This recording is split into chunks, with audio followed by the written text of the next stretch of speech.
Welcome to the DNA of Purpose podcast.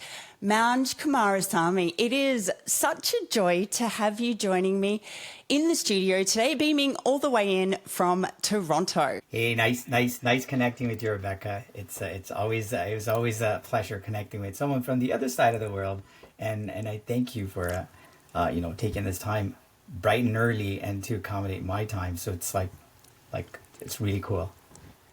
You are absolutely welcome. I have to say, you're the co-founder of Climate Team, which we will talk a lot more about that as we progress through the conversation. But the one thing that I have enjoyed so much about your community is being amongst such purpose-driven change makers. And so to bring your voice to my community on the podcast is something that I'm so grateful for, and that brings me great joy, and I'm really looking forward to diving in today in view of having the opportunity to really be able to empower our listeners to join your movement and really to lean into their purpose in the fight against global warming. So such a joy to have you here today. Awesome. Thank you. Should we dive in? Should we get on with it? Absolutely. So over the course of this podcast, I have had the privilege of posing questions to some of the world's most purpose-driven leaders. However, I have found that sometimes the most insightful perspectives come from exploring the questions that these people ask themselves. So what I'm curious to know, and this is a question that I ask all of my guests, what I'd love to know is what question are you currently pondering that is guiding your work forwards at this exact moment in time? Yeah, that's very interesting.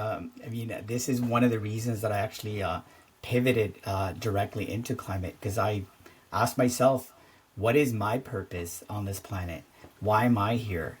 So that's how I look at my life, as like, what am I going to achieve? What am I going to be remembered as? What are my children going to think of me? So those are the questions that come up in my mind. And then that's kind of why I said, you know what? I got to stop what I'm doing, and I got to do something that's going to be impactful, that people will remember me as, and then my children will be proud of me for whatever I've done, right? So those are the kind of questions that I ask myself. 100%. And again, I think in regards to working in the climate space, the legacy we leave our children is so significant, because the actions that we're taking right now are fundamentally reshaping the future. So let's move on to the next question. A few weeks ago, we chatted on the phone, diving into the themes of, breaking away from the status quo in order to craft a more purposeful life. And as you just shared, it was asking yourself some pretty powerful questions that really provided the runway for you to do just that. Now, I recall you spent a good chunk of your career in technical sales. So what I'd love to know is if you could share with me, firstly, how that experience, shaped your current purpose. And from there, what was it that catalyzed your passion for becoming a champion for the planet? Got it. So throughout my career, I actually worked for one organization, and that is a tier one telecom operator here in Canada called TELUS. In about midway into my career, our CEO started talking about a purpose.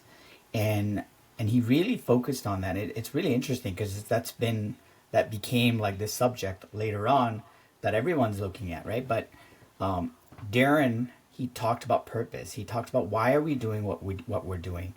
And so when I was in my roles, I always asked that. I always asked myself, why are we doing what we're doing? So even like when we went and did some pitches to different customers, we didn't just go talk about our product. We talked about why are we doing what we're doing as an organization, because the organization wasn't just a telecom operator. It was like going into health. We're trying to digitize the health industry because we know there's a gap there. And we were also trying to digitize the ag industry. We knew that there was a gap there as well. So when I saw that, that really resonated well with me, and I started thinking about purpose, and that's where like eventually that whole thinking finally got me to say, hey, like, you know what, I got to do better than this. I can't just be doing what I'm doing today. I got to do more, and that's what made me want to leave the organization, because I felt that if I stayed there, it wasn't going to be enough. I wanted to do something more. And then that's why I pivoted directly into climate. Say, you know what, I'm going to take a risk, just like how I took a risk going from technology into sales and I succeeded.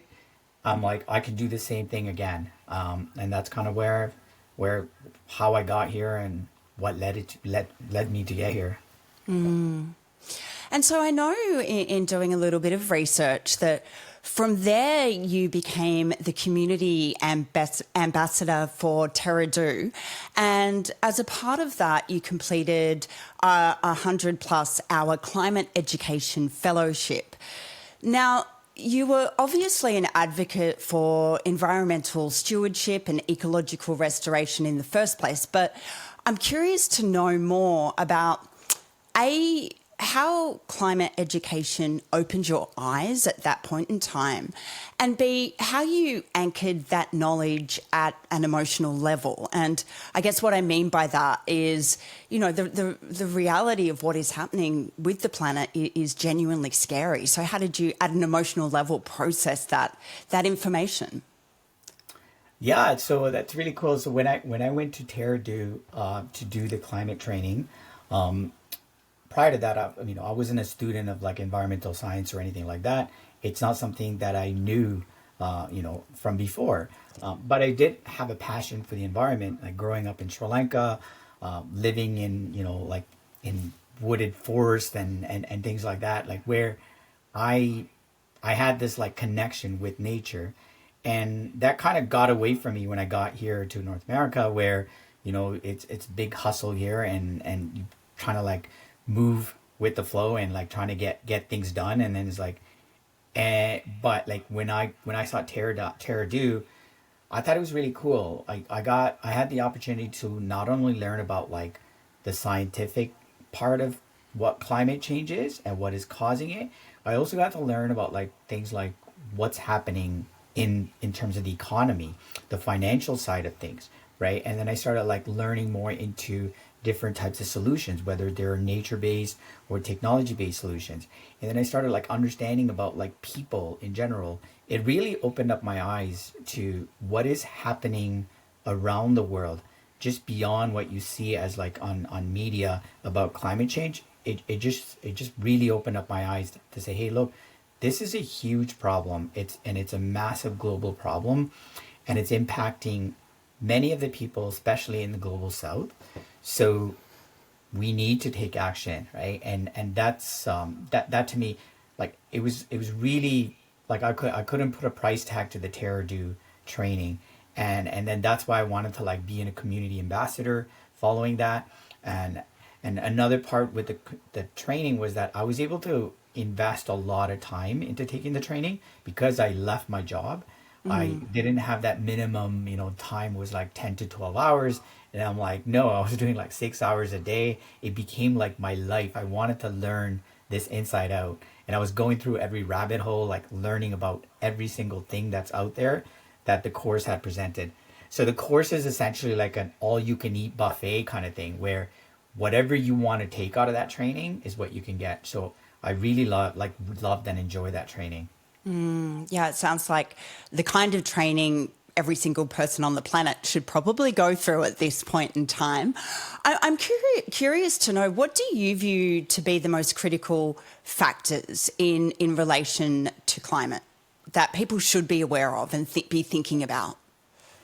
I think individual action is like something that people are not aware of taking, and people think that climate is such a big problem and whatever they do has zero impact on solving climate change. I think that's wrong. I think people need to actually see, hey, look, you can take individual actions and do things like reducing waste, or electrifying your homes or wherever, right? Like it's like driving an EV. it's little things that you can do. Like like even myself, like I wrote like content like on LinkedIn where saying like changing the way you make your coffee, right?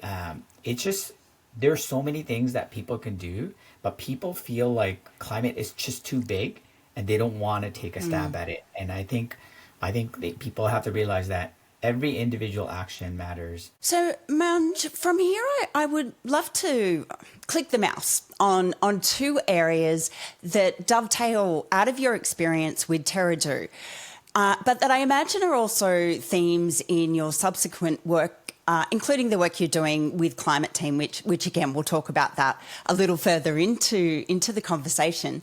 The first area that I'd love to explore with you is in relation to community management. Now, I imagine that the easy part of mobilising a community around climate action is that the problem that needs solving is fairly obvious. But the challenge is also in sustaining engagement. Firstly, there's ensuring everyone is able to anchor themselves in optimism in the face of an enormous challenge. And then the other aspect is ensuring that community members don't, I guess, fall back asleep, because so much of the change that is required really asks us as a collective to disrupt the status quo. And so what I'm curious to know is, how can purpose-driven leaders maintain community engagement and momentum in addressing these issues?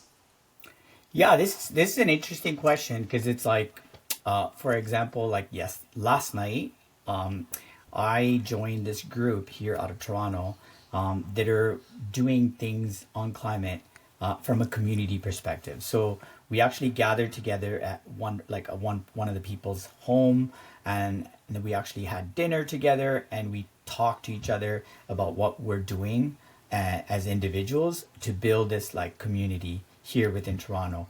And in my case, I'm looking at like more of a global approach because of Climate Team is a global platform.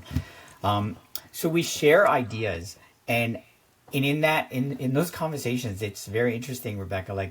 Like even one of my friends that are part of this group, he was saying how like some of the things are like really starting to like actually get to his head, and so like, and this is what we're talking about, is where climate anxiety is real, and it's like exactly to your point. It actually, you feel like you're collectively doing something, but and it's like it doesn't move the needle much, so you can easily get frustrated, and this will get to you, and then all of a sudden you just can't give up. And that's why I think community builders, they need to engage and interact with each other and empower them, right? And like I myself, like tonight, after this conversation, I'm gonna go to a climate anxiety workshop that we've been partnered with like a local hospital in Toronto, that we're working together in a discussion. So I think we have to keep like to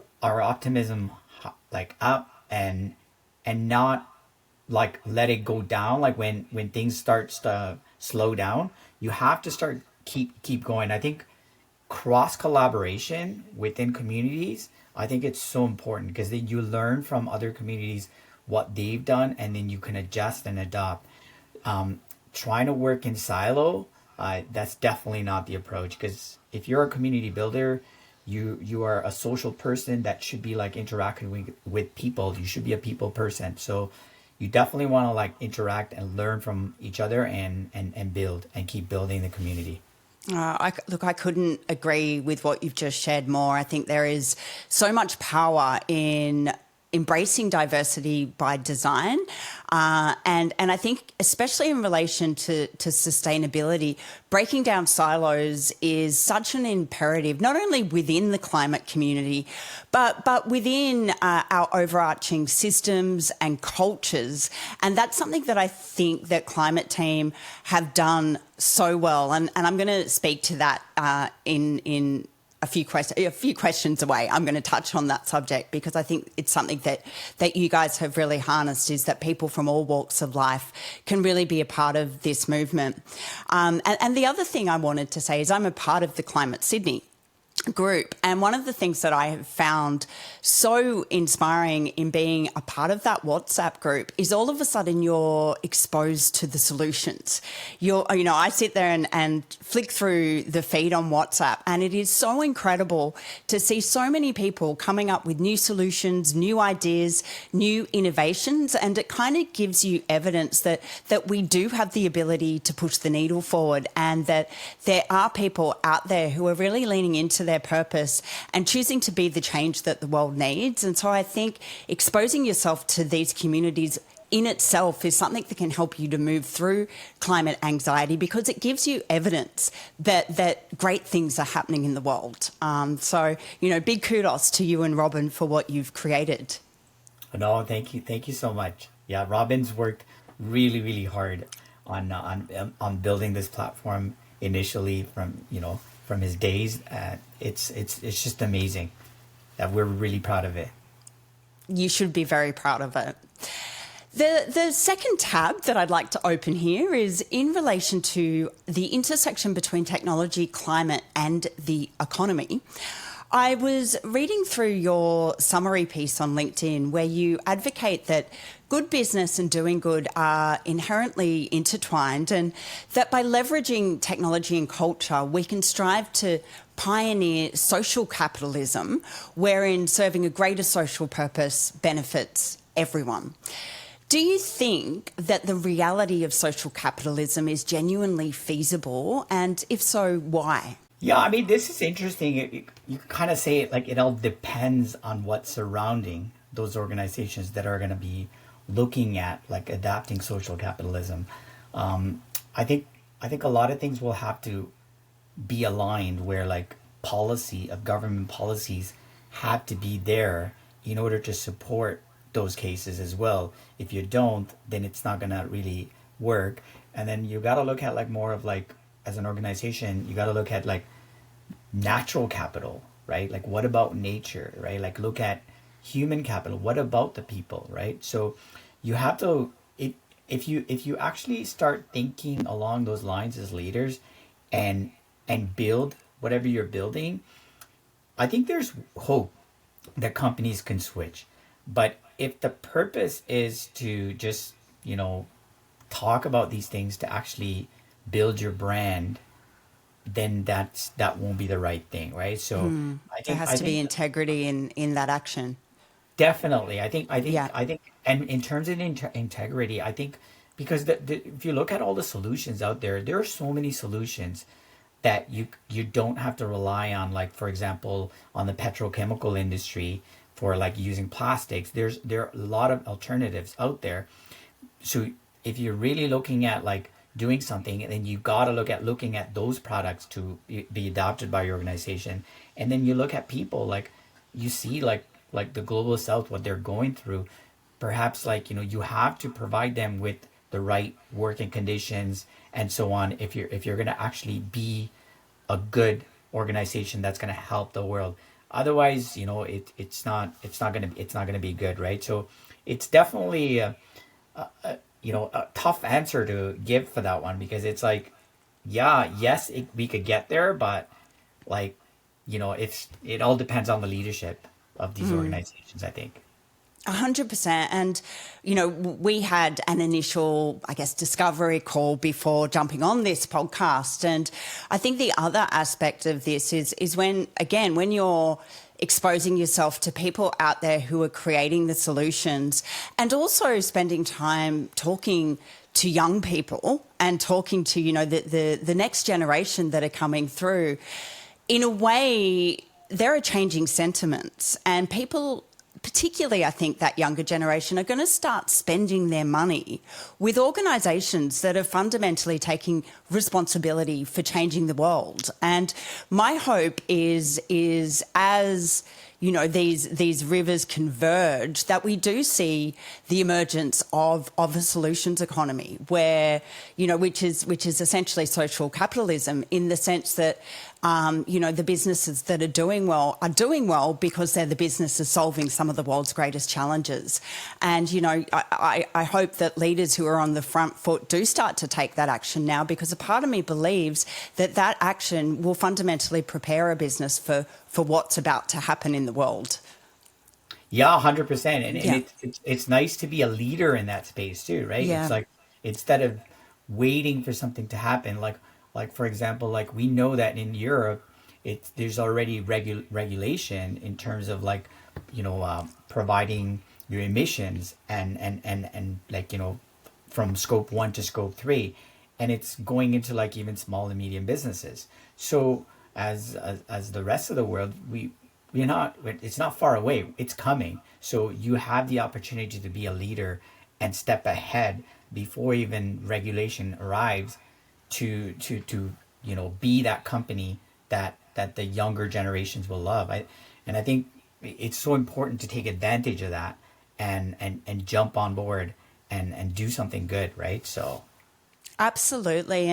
And I guess before this shift happens, taking the time to really look at your systems and your processes, and to learn about circularity, and learn about the different ways that you can kind of reboot and reimagine your systems, even your HR, to break down the silos in a business that are kind of maybe keeping sustainability stuck away in one corner, rather than it being a thread that, a golden thread that runs through every aspect of a business. That in a way, leaders have more space to do that now, because as this escalates, as there is increased focus on, environmental and social governance in relation to investment and all of these things, there'll be less time to be able to do the work to really adapt. So in a way, the opportunity is now for businesses to really step into, more sustainable models of operation. yeah, Yeah. maybe I can share with you a little experience that I had with the former company that I worked for. So we had something called a pulse check, which is basically rating the organization. All the employees of the organization gets to rate the company, um, on like certain sets of questions about likelihood to recommend, and so on, right? And so the way the company addressed this is that they had a pulse check prime for every single department of the organization. And I think that same approach needs to be taken for sustainability. You cannot just have, chief sustainability officer or the department of sustainability. You actually have to build sustainability into every single part of that business, to every single department. So you can have like leads that are like supporting it. So you can train them. So you're not only like, like looking at like transforming your sales team into a sustainable manner, you're looking at IT, or you're looking at your call center or your product team. Every single team will be living and breathing sustainability. And that's how you're going to transform your business into a more sustainable business, I think. Yeah, 100%. And to the point you made before, around, taking the time to really empower your people to be part of the solution in the workplace, because it's all of those tiny actions that really do make a difference. Now, while on this subject, I think, I think one of the issues that leaders potentially face is around mindset. Now, I'm going to use the waste issue as an example here, because I recently came across a staggering statistic that globally we generate something like 2.12 billion tonnes of waste every year. And addressing this challenge requires a fundamental shift away from what some refer to as degrowth, or a rapid reduction in, excessive production and consumerism. And this is a notion that I think is fairly daunting for leaders who are still entrenched in a capitalist framework where the whole idea is to make more and sell more. So what advice would you offer to leaders and or entrepreneurs seeking to navigate this landscape, balancing business operations with a reduction in their environmental footprint? And additionally, and I know this is a double-barreled question, which can sometimes be a bit confusing, but additionally, what opportunities do you see for organisations that proactively address these concerns before they escalate further? Yeah. So like, I mean, look, when you look at this, like when, like one of my favorite people that I listen to is, I'm not sure if you know Kate Raworth, the I donut love economics. her work. Yes, I've got her book, Donut Economics, Yeah, on my bedside table. I love her work. Yeah. she is so amazing, and like, and then she talks about like one of the recent TED talks that I was hearing from her is like she talked about like in the 1930s we came up with this growth plan, right? So it's all about growing and growing our GDP. All the companies are looking at growth. But so she puts it as like it's like an airplane that's taken off and it's just going higher and higher and higher. But I think companies not now have to figure out like, okay, well, you want to keep going higher and higher and higher, but is it that your companies that actually need to go higher, higher, or is it maybe the companies from like Global South or the people in Global South? Because as Global North, we've already like elevated so high, and now we're like basically using up all these resources, and it's becoming very evident that in our process, we've created a lot of harm. So, do you want to continue harming? Because every growth that you're having, you're causing a harm, and there's like massive environmental disasters that are starting to take place, and we are now living in this internet age where news is traveling. So it's not like you can hide what you're doing. Everything is being exposed. So I think as organizations or countries, they got to look at like how do you slow it down, because you don't need to go at this pace. It's not about when you look at the 1930s, yeah, it was about growth. You want to grow, but how far do you want to grow? Because nothing grows forever. Like if you look at a tree or you look at a person, they don't grow forever. There's got to be a point that they got to like stop and slow down this growth. And these new startups, like looking at like one of the things that like really that bothered me was like where impact investors that are like coming in and saying they're investing, but then they claim to be an impact investor, but they're looking at growth. And again, like now you're going back to the same thing. I think you really have to, if you're calling yourself an impact investor, you have to look at what is the impact of that startup. So when I look at the startup space, I think startups should focus on being who they are, and don't get pulled into those things with growth. Just be genuine and be who you are, because a lot of times things will come into place if you actually keep it in that way, because it's not about growth, right? And it might be growth for like certain countries and certain businesses in the global south, definitely, because they need to grow. But in the global north, I think we have to look at slowing things down. And and this is an idea that I've been, pondering is how can we swap this concept of growth for expansion? And what I mean by that is that, the current context is that we're in a capitalist society. And then we've got this concept out here called circular economy or donut economics. And that can feel like a huge leap for a leader to kind of wrap their head around how we get from point A to B. And so, is there a space in the middle where you can look at your business operations and go, well, okay, we need to make less. We've got to stop growing in this capacity, but potentially expand out how our business operates through community building, through bringing people together, through re-enabling connection, engaging people around solving problems like climate, and sort of reinventing the purpose of the business by moving out, by creating a wider space rather than a higher space for growth. Yeah, absolutely. Because it's the opportunities there, especially like when I even look at like the tech layoffs that took Yeah. place in most parts of the world, where I think one of the biggest reasons that the layoffs are taking place is that because of the internet, we now can have like people from Brazil or people from Sri Lanka or anywhere in the world that can work for like big giant companies like Google, right? So I like that because it's that what to your point, what you're saying about expanding it,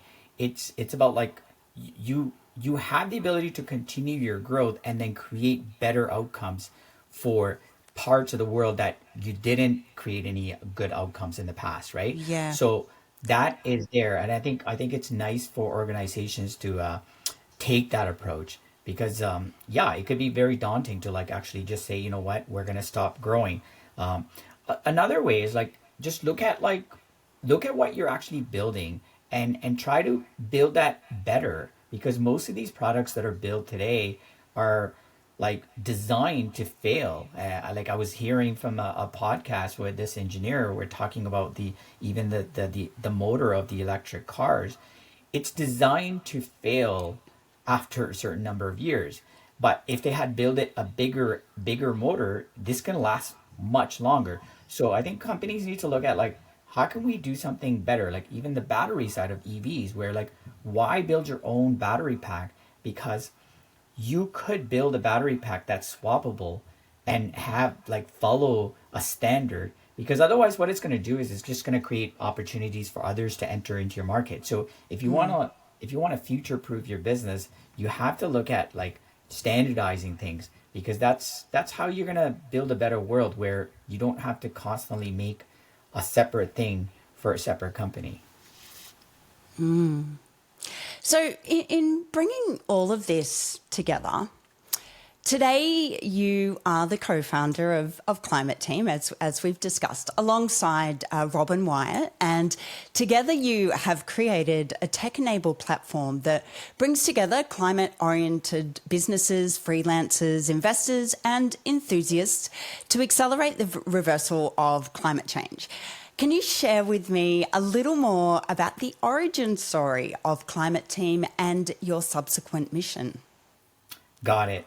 So Robin and I met last year. One of the things that I was when I got into climate is I wanted to expand my network, which I was using through LinkedIn, to build more of a community that's global. And then in the process, I ran into Robin, and then Robin was building Climate Team, and then that's how we connected. We stayed in touch, and then he joined TerraDo as well to his training, and then we decided, you know what, let's work together. Let's build something using our skills. He was able to build like the technical pieces on Climate Team, which is the entire platform and the web interface, and I was able to do the marketing piece and development of the business side.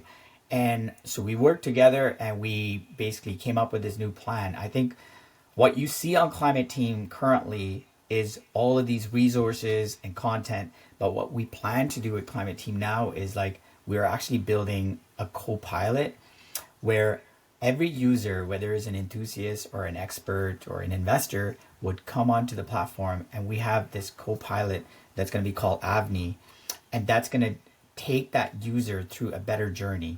So it would be an interactive conversation that the user can have with Avni, and Avni is going to guide the user to the right content that they're looking for, or possibly finding that right co-founder that they're looking to partner with, Amazing. or for the investor that's looking for the right startup to invest in. Because some of those things are like very challenging today. So what we want to do is we want to ease that journey of climate users that are coming into the platform. Well, one of the things that I loved about Climate Team, as you've just mentioned, you guys have an incredible library of resources, which I had a bit of a browse through yesterday, and there are so many different articles there. I can see why someone might need support getting to the right article because there's an incredible library of content there. I want to have a bit of a chat about, I guess, some of your advice for entrepreneurs. What would be your recommendation to somebody who's maybe wanting to enter the startup space in regards to creating climate solutions? How might they go about taking an idea from concept to feasibility. Do you have any sort of recommendations or processes that you can talk to? Yeah, so I mean, like, so when it comes to taking something from concept to reality, I think the best approach to do is like look at more of take an agile approach of like how you can take a little piece and test it out and make sure there's a demand for whatever you're looking to build. Because if you don't validate that demand, then you're building this for nothing, right? And then always look at partnerships. I truly believe in partnerships because if someone's doing something, don't try to reinvent the wheel. Look at how you can actually partner with them and build it together. And that's why, like, I think having a community is so important because you can interact with different people that are doing different things globally and connect together and come up with whatever that you're trying to do, because at the end of the day your goal is to actually help with climate change or like protect biodiversity. Like, those are the things that you're trying to do, so you can actually jointly do things together instead of like trying to do things individually, right? So yeah, I would say that's like the number one thing. And then and the another thing is like, don't always look at like how you're going to make money out of something. I think you should put your passion first, and the reason of like what is the purpose of doing this. So your purpose should not be to build a brand. Your purpose should be always to actually help the planet. And if you lead with that, anyone that's going to invest in you is going to believe in you, and they're going to invest in you because a lot of time investors actually invest in people versus whatever the product that they're building, right? So I think you have to be very genuine and always put the planet first, because if you're in climate, that should be your number one. Take more of an agile method, and that's the way to go. And in looking through the library, you also had some great resources supporting people who may be potentially considering pivoting from whatever professional sphere they're in to work in the climate space or to go into a role that might be more focused on sustainable outcomes in business. Now, as someone who went through that process yourself, what is your advice for someone who might be, say, in the middle or the latter stages of their career? Because obviously if you're young, you can these days go to uni and you can pretty much study anything in the space of climate and the environment. But, you know, if you're someone like, say, our age, for example, you might have had, 10, 20 years doing a certain thing. You have this passion to get involved with helping the planet. How might you go about making that transition? Yeah, I think a lot of people they're. So I actually signed up as a person that can talk to on Open Door Climate, where Yeah. people come and connect with me. So I've helped out many people, and what I discover is like they're always afraid. They feel like one of the first things that people think is like, I need to have like an environmental science degree, or I need to know about climate in order to get into this field. And I think that that's wrong. It's because whatever you've done in the past, whether you worked in product or whether you worked in tech or a sales or you're a data scientist, it doesn't matter what you've done. That skill set is what's needed for climate. So, learning about climate, I think you can do that with like taking more of a crash course, or even taking something like TerraDo if you have the time. So taking that approach of like, don't be afraid, because this is climate change and it's real. We are already starting to see this. I don't think people should be afraid of jumping on board to join this, and because it is definitely going to be an industry that's going to be happening for the rest of the decade or so, right? Like it's something that's going to be super important, and only do it if you really feel passionate about it too. Because I really, like, sometimes when I connect with people, sometimes I see it like they're just trying to jump on the bandwagon, right? You don't want to be doing that. You want to do it because you actually feel the need of like doing something. And yeah, like I wouldn't be afraid to just lead the role and take a chance, because I think it's going to work out well. Yeah, 100%. And I think the other thing that I loved about Climate Team in doing my research, I do love to dive in down rabbit holes in understanding my guests. And so I actually jumped on the Climate Team platform. I set up a profile. I had a really good look around. And what I absolutely loved about it is that while the platform, of course, includes scientists and engineers and investors or those with technical expertise that can contribute meaningfully to addressing planetary challenges, it is also an open platform for somebody like me. So when I went in and sort of signed up my skills, I really positioned myself as somebody who can help people in this space to own their voice and get their message out into the world. And, I dare say it wouldn't matter whether you were a lawyer or a marketer or, even a real estate agent, you can still focus on creating outcomes connected to the planet and focus on, sustainable materials, or if you're a lawyer, support someone with a ESG policy. Like, to your point, there are so many ways we can use our existing skill set to be part of the change that the world needs. And I loved that Climate Team really facilitate that. No, that's awesome. Yeah, that's exactly what we want to do. Yeah. We want the users to, because it's like you mentioned to like your previous question about like leaving your existing roles to get into climate, where it becomes a challenge. And then one of the challenges, even like what a lot of people that are facing, is like even when they get into climate, they find like applying for a full-time job, it's very challenging because some of them are still asking for certain types of experience, degrees, yeah, in solar and stuff, right? Like, so having the ability to be a freelancer and offer your services directly to startups and founders or businesses or whatever, I think it's a really good way to enter into climate and start like building that skill as an expert. Or if you're an enthusiast, getting in and like volunteering and like doing internships or whatever you got to offer. It's just going to build you. It's going to build you as that person that's in climate and you experience, right? So 100%. And I think really do an audit of your own skill set. I mean, I just used the example of a real estate agent. You might be like, what has that got to do with sustainability? Well, actually, if you're in real estate, you can point people towards, homes that are more sustainably designed. There are lots of different ways that you can really look at your skills and go, well, actually, how can I use what I do to serve the planet? And I'd recommend that people take a moment to really audit that if this is something that they're called to do, if they're genuinely, as you said, if they're genuinely called to be a part of the change. Well, what have you already got? What's in your DNA of purpose that you can use?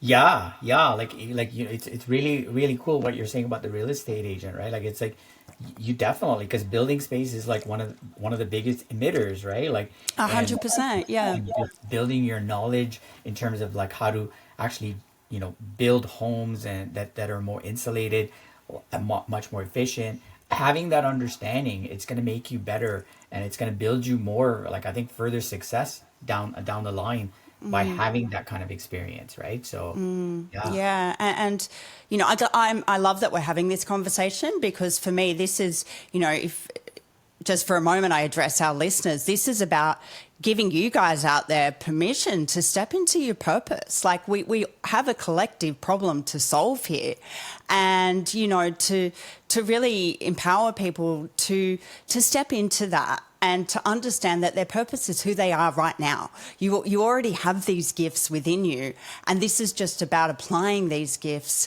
to look after the only home we've ever known, the planet Earth. very true, very Yeah. true. Well said, Rebecca. So I'm a firm believer that collaboration always trumps genius when it comes to creating solutions that move the world forward.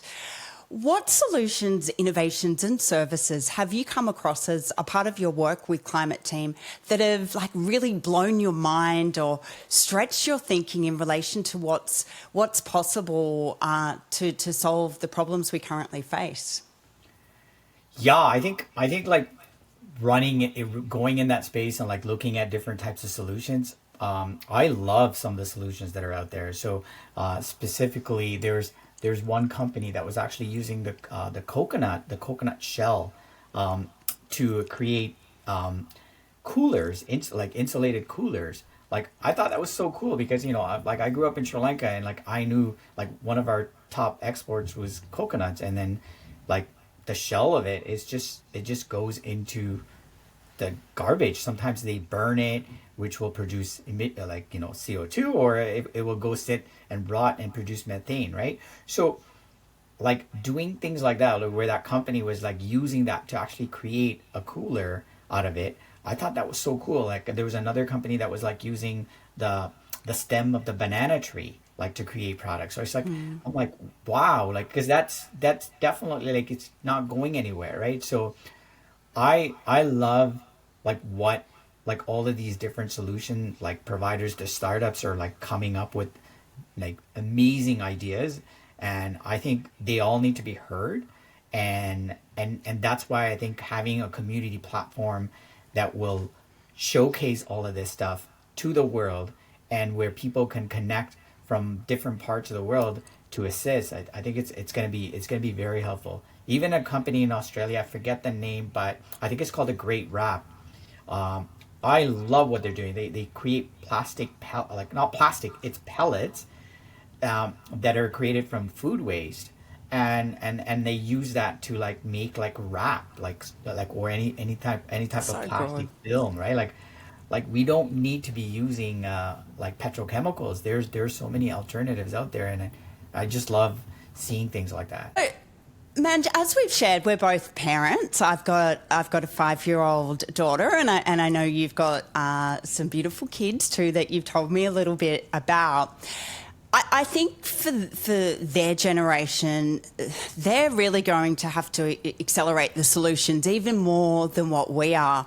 And so I'm curious to know, as a parent, how do you broach the subject of climate with your kids, and what kind of skills are you focusing on ensuring that they have in order to prepare them for the future? Yeah, this is very interesting. This kind of like goes with what your podcast is, right? Like it's the DNA of purpose, right? Like it's Yeah.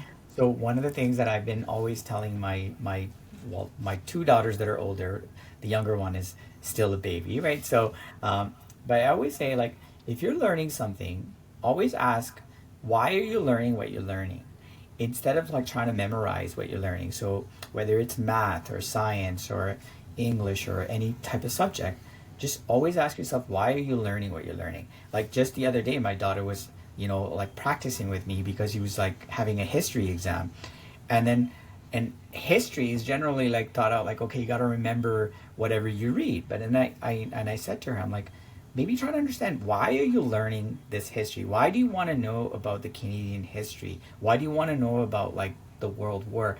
Like how would you apply this to today's world, right? And she loves that because she's been always taking that approach, and she doesn't have to constantly memorize things. She's actually learning it. And from what I see, like me doing what I'm doing with climate, I think my daughters are super inspired by it, and then they sometimes joke around with me because I interact with a lot of younger people, and some of the words that I use, like even like using IRL like in real life, like they're like, why are you using that, right? And they're like, that's not your age. But it's like, but you know what, it just keeps me young and able to interact with my kids better. And yeah, I love it. And if I just look at it, if all fails, I'm creating three amazing children that are going to help the world, right? So 100%. And I think it's so important, particularly in relation to the work that you're doing in the world, to bring a sense of playfulness and joy, not only to your work, but to your home life, within your family. That what I really took away from what you just shared is that regardless of where you're showing up, and empowering yourself, kids, the people within your community with purpose, that you were doing that with a sense of joy and a sense of play. And I think that's what helps us to really lean into this work and to lean into some of the challenges is the ability to bring that energy to the party. yeah, absolutely, absolutely. Because you don't want to create like this doomsday effect. Because it's like they're already going through that, right? Like, Yeah. like even my teenage daughter who's talking about like their friends, or just like sometimes talk about like why even have children? Like the Yeah. earth's going in the wrong direction. Like things are starting to really get like out of hand, right? So, I like talking to her about this, and I say, you know what, I bring out all the positive things that are happening, and I share like these stories of like new inventions that are taking place to do certain things to help with the world. So I'm like, don't give up hope, because there are good things happening, because we've faced like crazy things in our lives in the past, but we managed to overcome this, and you are going to be overcoming this. So whatever you do, like I always tell my daughters, say, try to have any profession that you get into. First of all, you don't have to settle for one profession. You can go from one to another to another. It doesn't have to be one for the rest of your life, and I'm showing them by example. And then the other thing is, like, always look at what kind of social impact that you will actually have on people and the planet in whatever you're doing, and make sure that you actually enjoy what you're doing. And yes, you will need to make money in the process, because if without it, you're not going to be able to operate. But you got to look at holistically all three of those things, and don't just look at getting into a role so you can be rich or anything like that.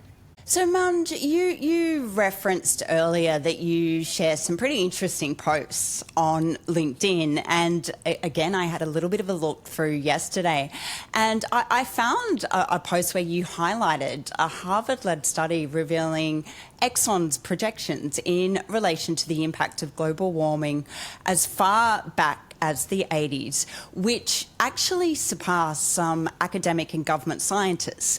And yet, at the time, the spokesman denied, challenged, and obscured this science. It highlighted the lag that often occurs between science and the convenience of that science in relationship to the changes that need to happen. Now, today I think organisations are far more aware of the problem, and as we've discussed, there are some purpose-driven leaders who are really out there and advocating for the change. Yet in many cases there are others who lack adaptability and are really failing to take the kind of swift action that we need at this point in time. I'm curious to know, what are your thoughts on how leaders can, well, how we can all really bridge the gap between scientific awareness and public discourse? Yeah, I mean, like, so there's a lot of scientific data that's always like the scientists kept for themselves, but like now in today's world, a lot of that data is shared among a lot of organizations, right? Even I was talking to a university here in Toronto where their research studies, they wanna share this. They don't want to hold on to anything, right? So I think leaders need to work with different organizations, because it's like you have the opportunity to make an impact now. And like all what you see on like on the LinkedIn post is like, yeah, you're able to hide that kind of stuff back in the 80s, but they're getting exposed now, right? So now today you're not going to be able to hide a lot of these things. I think you're better off coming clean and actually doing things to have an impact today than just holding up, because you're going to be exposed very easily, because there's a lot of networking that's happening throughout the world. So it's better to take the right approach and do the right thing, instead of trying to cover up things and like what's done in the past. Learn from those mistakes. So we've covered an awful lot of ground over the course of today's conversation, but I'd love to ask you, is there anything that you feel is important for our listeners to hear that you haven't already shared today? Yeah, I think one of the things that I would say is like always keep an open mind to everything. When it comes to climate, there's a lot of bias that I see, like from coming from different leaders, different scientists. I think we're gonna need it all. I like having an open mind, saying, you know what, you need nature-based solutions. You need technological-based solutions. You need everything in order to combat climate change.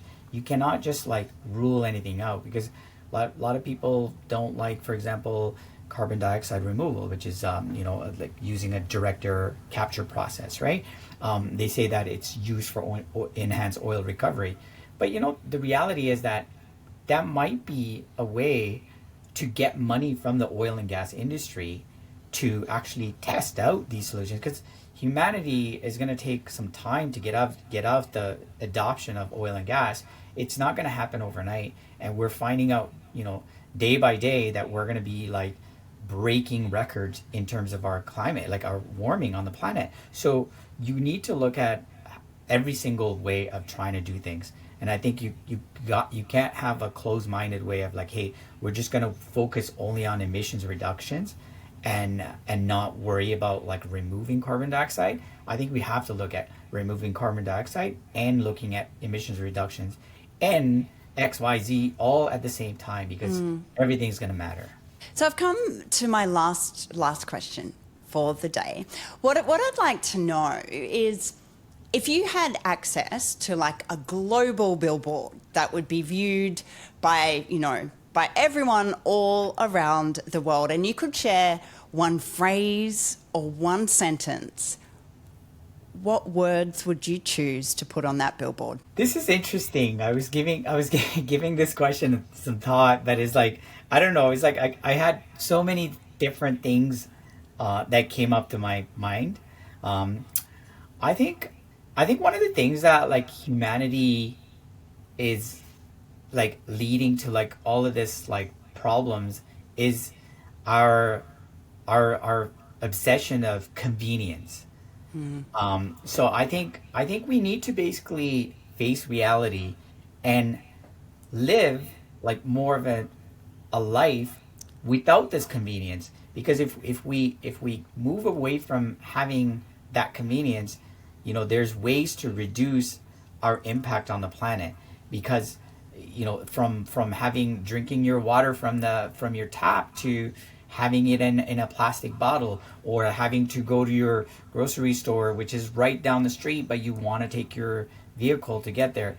Like, I think we have to start like stop having the thought of convenience. I think we need to look at like, how can we do this in a manner that's like, yeah, it's not very convenient, but it will get the job done, right? So I think that's the biggest message to. I love it. Well, I love it. Yeah. Hashtag embrace inconvenience for the planet. that's right, exactly. Love it. Hey, I'd love if you could share a little bit more about where our listeners can find the work of Climate Team, where they can learn more about you. My hope is that a lot of people go and check out Climate Team, because it is truly a global community that I believe is mobilizing a movement for the greater good of people and the planet. Our platform, Climate Team, is climate-team.com. And it's a platform that anyone can join. We are not charging any subscriptions or any fees like that, and it's a simple onboarding process. And then from there you'll be able to find all that content that you can possibly be looking for. And then and of course, like, follow us on LinkedIn or any other social media platform. And then and of course, like, for myself, I write a lot of content using social media about Climate Team and about the industry overall. So yeah, like LinkedIn and climate-team.com is definitely a place you can find more. Thank you so much, not only for joining me on the podcast today, but thank you so much for the work that you are doing in the world. I think you are certainly building a legacy for future generations, and everything that you stand for today is essentially around reshaping the future through showing up with purposeful action at this point in time. And we need more people like you in the world. So thank you so much. No, and thank you, Rebecca, like, for what you're doing, because you're highlighting and bringing all the people together as well. You're an amazing community builder, because building these podcasts and sharing these stories, this is how you're going to empower the people, right? So I think it's an amazing thing that you're doing, and I want to highlight what you're doing to people on my network and to share and say, hey, look, this is what you're doing on the other side of the world. So it's really cool. Oh, thank you so much. Yeah. Us, I think it is very much about bringing individual purpose, our DNA of purpose, into shared purpose, because together we can achieve so much more. Thank you so much for joining me today. It has been such a pleasure to have you on the DNA of Purpose podcast. Thank you, Rebecca.